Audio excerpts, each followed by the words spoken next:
Olá pessoal, aqui é o Velgas, hoje é dia 25 de fevereiro de 2025. O presidente Zelensky recebe líderes estrangeiros em Kiev, a propósito da data de 24 de fevereiro, que foi ontem, é claro, que completou 3 anos da invasão criminosa da Rússia na Ucrânia.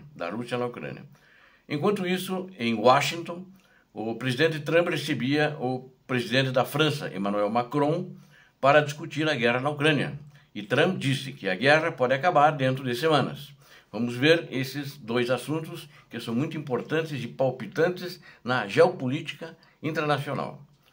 Quero convidá-los, inscrevam-se no canal, deem um like, compartilhem com suas redes sociais e façam seus comentários. Eu conto com vocês. E queria contar com a compreensão e a atitude para se inscrever a você que assiste e não é inscrito, que é muito importante, porque aqui você não vê fake news, aqui você vê a verdade.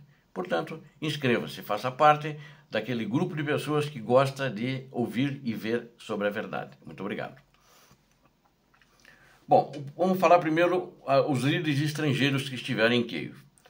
Diversos líderes estrangeiros, principalmente o maior número dos aliados europeus, esteve presente também o primeiro-ministro do Canadá, mas vou abordar isso em seguida, apenas para resumir rapidamente quem esteve lá. E o presidente Zelensky recebeu para marcar essa cúpula que marca o terceiro aniversário da guerra na Ucrânia. Não teve bolo, não teve docinho, não teve salgadinho, porque também ninguém vai comemorar dessa maneira mortes. Mas houve, na realidade, eu não digo comemorar mortes, tampouco os crimes cometidos pelo ditador russo na Ucrânia. Mas foi uma reunião muito importante, onde a União Europeia, e aliados, eles referendaram o seu apoio à Ucrânia na continuação de que a Ucrânia deve reconquistar seus territórios, a Ucrânia deve continuar a guerra e que o apoio esperado pela Ucrânia dos países europeus virá. Isso foi muito importante, foi uma sinalização contrária, inclusive, à posição do presidente norte-americano Donald Trump. Estiveram lá aproximadamente uma dúzia de líderes, eu contei na fotografia, acho que tinha uns 14, 15, não me lembro assim, mas acho que era isso.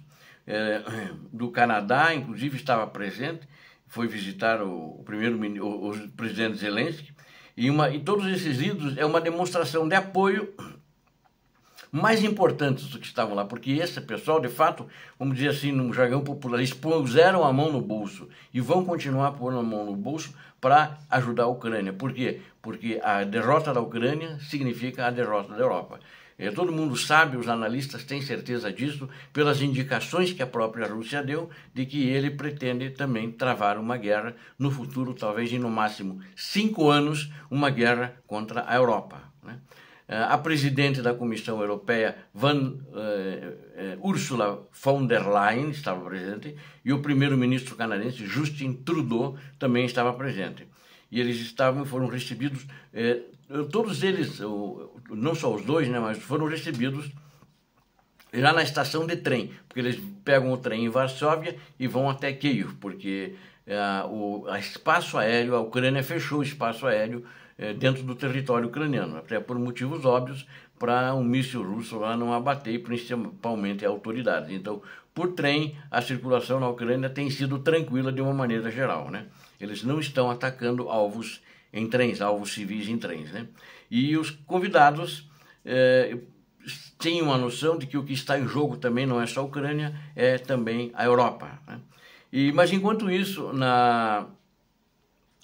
em Washington, nos Estados Unidos da América, o Trump disse que ele pode acabar com a guerra em semanas. Não disse quantas semanas, e também como não acabou em 24 horas e nem em 48, E ele ainda fez uma declaração interessante, Isso significa que ele está conversando com o presidente ditador russo. Ele disse o seguinte: Putin está aberto a forças de paz, afirma Trump, que ele não estava, antes ele não admitia. E ele, inclusive, disse que vai admitir forças europeias, nessa situação.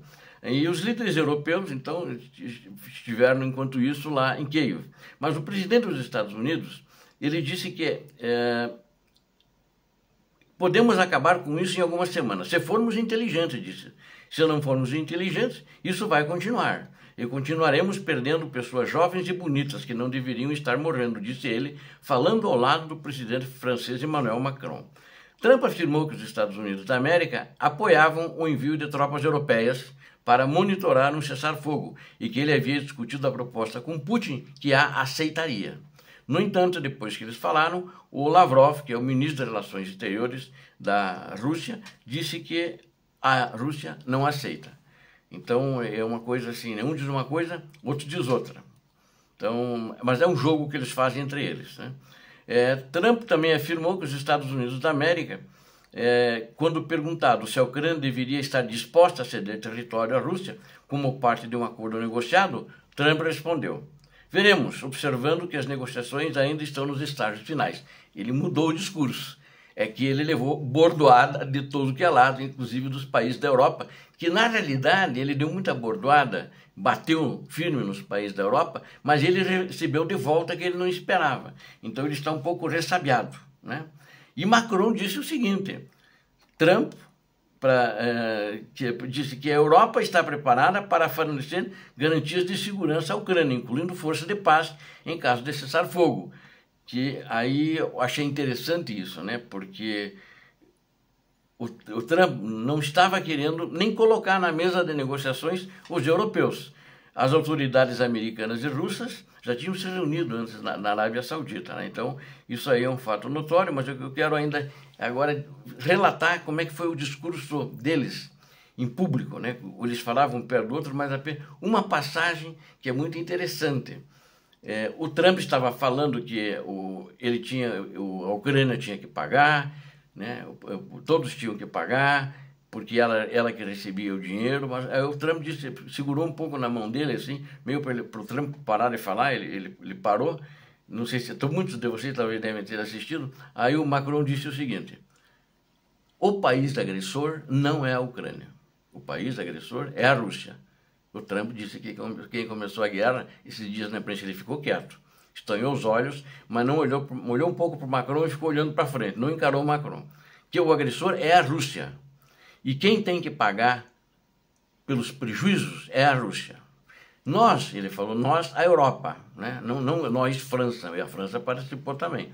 Nós emprestamos, nós subsidiamos, nós doamos. E entendemos que isso também, quem tem que pagar é a Rússia. Nós temos aproximadamente 230 bilhões de dólares estão na Europa, congelados. E nós vamos negociar para a Rússia usar esse dinheiro que está congelado lá para pagar a Ucrânia. Ele falou isso.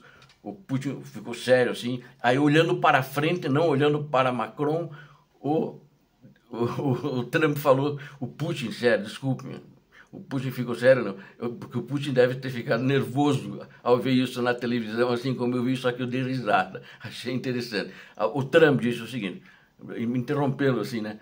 Se você concorda, se você pensa assim, eu não tenho nada a dizer, eu concordo com você, e só. Praticamente encerrou a entrevista ali mesmo. Então foi um ponto muito importante o Macron visitar, né?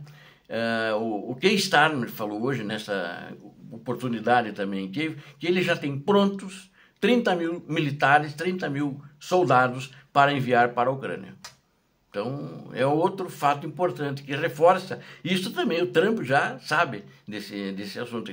Mais uma vez reforçado, uma coisa que eles já tinham comentado esses dias atrás, mas foi falado oficialmente nessa cúpula de dirigentes, líderes do mundo civilizado. E aí o Macron foi lá e reverberou essa situação, que ele deve ter combinado também com o Keir Starmer, que é o primeiro-ministro da Inglaterra, e outros dessa situação, o que ele falaria. E a propósito, nesse fim de semana, se nada mudar, o Keir Starmer vai estar também visitando o Trump, dizendo que eles vão continuar apoiando a Ucrânia, né? E se os Estados Unidos não apoiarem, eles vão continuar apoiando a Ucrânia também. E vai dizer, acho que na frente dele, que já tem 30 mil soldados preparados para ir para a Ucrânia. Muito interessante, foi uma reunião muito importante, né? Obrigado a vocês que assistiram esse vídeo, eu conto com vocês. Inscrevam-se no canal, deem um like, compartilhem com suas redes sociais e façam seus comentários. Viu? Aqui você apenas a verdade você assiste. Eu conto com você, inscreva-se no canal. Deus abençoe a vocês, Deus abençoe a Ucrânia, Deus abençoe o Brasil. Paz e bem, paz para toda a humanidade.